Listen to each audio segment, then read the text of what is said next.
Assalamualaikum geng dan selamat sejahtera geng. Hari ni kita review sikit pasal produk skincare pula Okey, dekat tangan saya ni, yang ni ini adalah brand daripada Skintific Skincare.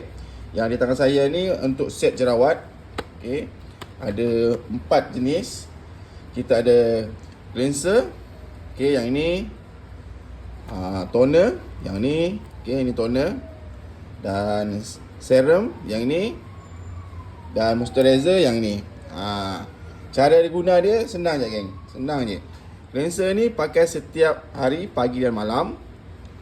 Toner pun sama juga. Okey, pakai pagi dan malam. Dan serum ni pakai 2 hingga 3 kali seminggu geng. Okey geng. Alright. Ini serum dia. Okey. So okey. Ni moisturizer pakai pun sama juga, pakai pagi dan malam. Okey, setiap hari.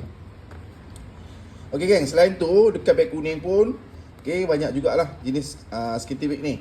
Ada set anti dark, glowing spot,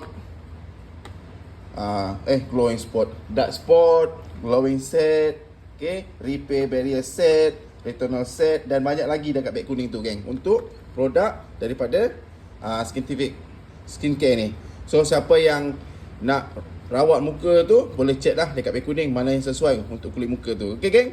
So siapa yang nak untuk repair muka tu, bolehlah check dekat beg kuning. Assalamualaikum, bye bye.